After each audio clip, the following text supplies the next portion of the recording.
Hey guys, welcome back to another video. If this is your first time here, my name is Tia and I'm all about helping you live a healthy, vegan, whole food, plant-based lifestyle very easily. So today I want to talk to you about my 5 tips on how to transition to a whole foods plant-based diet easily and how to actually stick to it. Now, these are, my 5 tips. These aren't like the 5 tips, so I mean, feel free to add to them, take some away, whatever. I just want to help you stick to this lifestyle because I spent so many years going back and forth from being a vegan and being a non-vegan because I had such a hard time sticking to this way of life. And I have found out many ways to make this work, not only with my family who is not vegan and my kids. My kids they are part of my family. But with society and the way things are set up today, we live in such a meat-heavy society, at least here in the United States. So these are ways that I have found it really easy to live this lifestyle and thrive on this lifestyle. So let's get right to it. So tip number 1 is a pretty easy one. It's one that probably is going to happen, but we need to cover it. You need to tell your family and your friends that you're going vegan and explain to them why. Is it for ethical reasons? Is it for your health? Is it for the environment? Whatever it may be, you need to explain to the people in your life who you love why this is important to you and why you're doing it. If you don't communicate, which I think we all know communication is pretty important in life. So if you don't communicate why you are doing this and why this means something to you, you're gonna be met with some resistance. You're gonna be met with questioning. Some people will doubt you. And in that instance, I would have some facts, some knowledge about, the health benefits that eating a vegan, whole food, plant-based diet can do for our bodies. Have some material ready. That way, if people do start questioning you, you can nicely have a conversation about it. But you have to communicate with these people in your life and let them know. I think out of the 2, you need to really let them know that this means something to you. This is the new you. This is who you want to become. And I feel like if they love you as much as they should, they're gonna understand. Now that brings me to something else.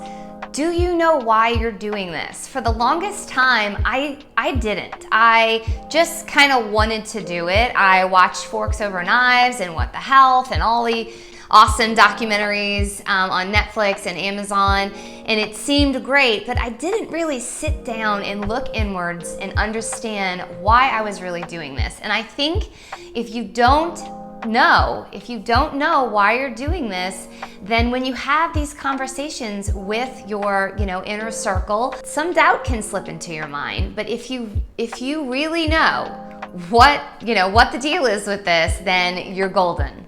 I would also recommend sitting down, at least with family members, people who you live with, or who you visit frequently. Sit down with them, invite them to watch some of these vegan documentaries that are out there. Recommend one of the books. There's so many. The China Study, How Not to Die, Eating Animals, Eat to Live. I mean, I could go on and on, but recommend a book for them to read.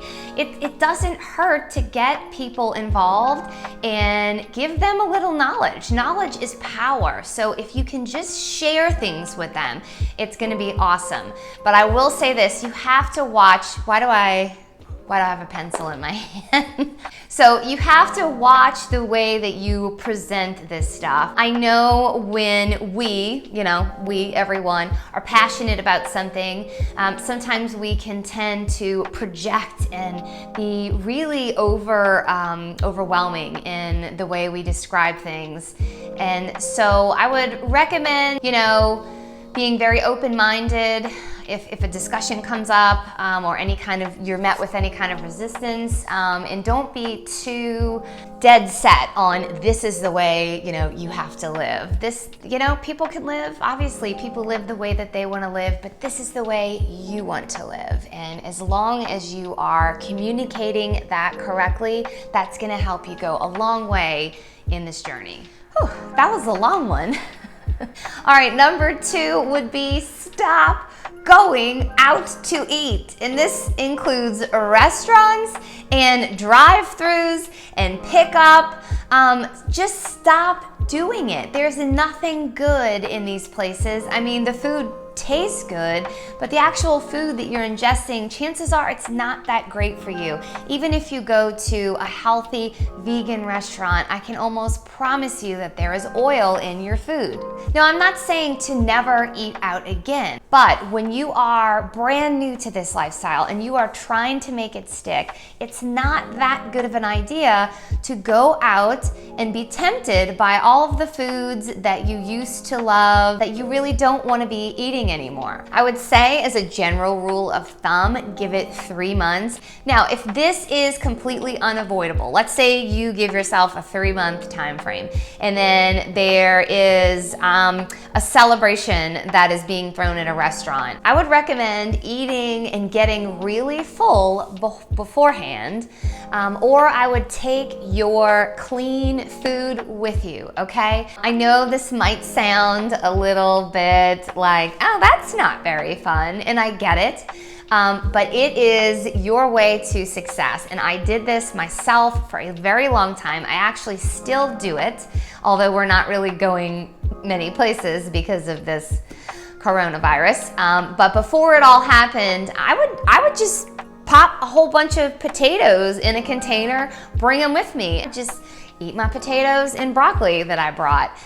Or I would eat beforehand. And when you're eating this way, hopefully you are eating foods that are filling your stomach and satisfying you, being full of fiber and rich in carbohydrates, good carbohydrates. So that way, when you get to the restaurant, you're not hungry. You don't even want to eat something that you maybe used to love.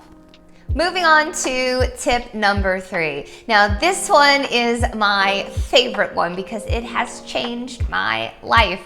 And this one is to keep your meals simple. And what I mean by simple is like really simple, like basic potatoes, broccoli, maybe a little fruit.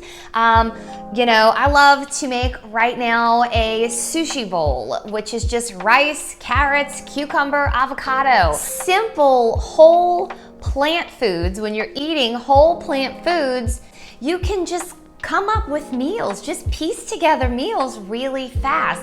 Stop overcomplicating your meals. I remember one of the times I was trying to transition over to this lifestyle, and the first thing I did, okay, when I made the decision, like, this is how I want to live, I went on Pinterest, which was the worst decision. And don't get me wrong, I love Pinterest, but for this type of, transitioning over to this lifestyle, it was the worst thing I could have done. Because when I searched, whole food plant-based meals, it gave me all of these recipes full of sauces and fake meats and all of these things that I had to make just for one meal. I mean, my kitchen was full of dirty dishes and dirty pots. And so after I spent like 30 minutes to an hour making a meal, I had to clean up the whole damn kitchen.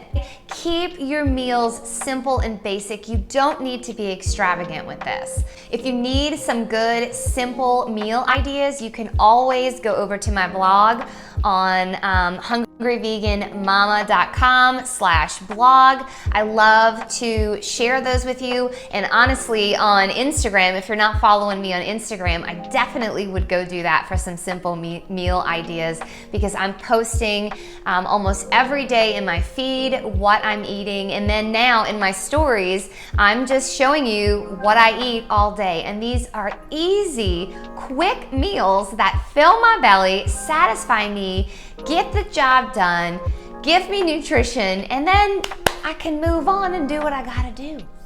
All right, tip number 4 is to be prepared. Now, I'm not talking about meal prepping on the weekends because quite honestly, meal prepping stresses me out.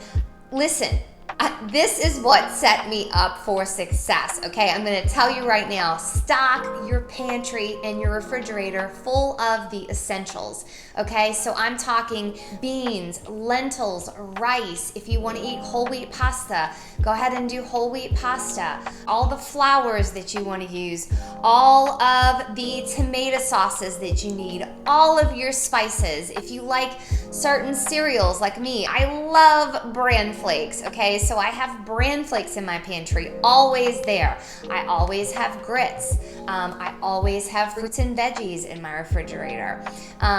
Some things also that are great to have on hand are these Right Foods. This is Dr. John McDougall's line of food. He has a plethora of different soups that you can eat. These are great for road trips. Let me say that again. These are great for road trips. These are also good just to have for lunch or dinner if you're in a hurry. But I can't tell you how many times these have saved me on road trips. I pop them in the bag with my kids' snacks whenever we are, getting out the door. And whether my family is deciding to eat fast food on the road or maybe I pack them a lunch for in the car, whatever the reason, I always have my husband stop at a fast food place and I get a cup of hot water. Now this is pretty funny when you pull up to, let's say, a McDonald's and they ask you what you eat, what you want, and you say, I'll have a cup of hot water, please, and that's all you order. Now the key with this is to not run out, okay? Don't run out of these foods. And all you have to do is every time we go to the grocery for fruits and veggies, for fresh fruits and veggies, I think that is something we get weekly. That's the only thing we're having to get at the store weekly because I'm stocked. I'm stocked with all the essentials. So every time I have to shop for fruits and veggies, I go in my pantry, I make a note, and I see what's getting low. Oh, I only have 1 can of black beans left. Let me get 6 more. Or, oh, I'm out of, or I'm almost out, because I don't let myself go out, or I'm almost out of vegan chocolate chips, so I go ahead and stock up on that. Whatever it is that you have in your pantry, don't let it run low. Make sure you are always restocking. You're 1 step ahead, and what this does is when you're hungry, if you haven't thought about what you wanted to eat, which I never do, and you walk in your pantry, you can just look and say, oh, black beans. I have some tomatoes in the fridge and some tortillas. I'm gonna make me some tostadas. Easy, not even 10 minutes, done, you have a meal. Do you get what I'm saying? Like, stock up on the essentials. And last but not least, tip number 5 is be proud of who you have become and embrace it. This may not seem like that big of a deal, but it really is. If you are not secure with the way that you want to live your life, it's very easy for people outside to sway you. It's very easy for commercials you see on TV for delicious pizzas and steak restaurants, and I can go on and on, candy and cookies. Like, it's very easy for that stuff to sway you when you are not secure in who you are. Walk around with your head held high and know that you are doing something amazing for yourself. So that's it for me here today. If you want an in-depth guide, a step-by-step guide to help you start on your vegan whole foods transformation easily, make sure you head on over to my website, hungryveganmama.com. I put the link in the description box. Head on over to my ebooks. Very soon I am going to be coming out with my 21-day kickstart guide called the Easy Vegan. This is gonna be a guide that helps you ditch the complicated, embrace the easy, and finally live the healthy vegan lifestyle that you have always wanted. So make sure to click on that link and sign up to be notified when I release that ebook. If you aren't following me on Instagram, make sure you head over there and give me a follow. Like I said, I'm constantly posting easy and simple, filling meals on a daily basis. If you want the link to the right food soups, there's so many. There's this pad thai, there's ramen, there's my favorite is the black bean and lime soup. I can go on and on. There's a link in the description box for you to go right to that website. And otherwise, give me a thumbs up if you like this video. That way I know that you like seeing this kind of stuff. Leave me a comment. I try to do my best to communicate back to you. You can also go over to Instagram and chat with me there. And you guys have a great day. I will be talking to you guys later.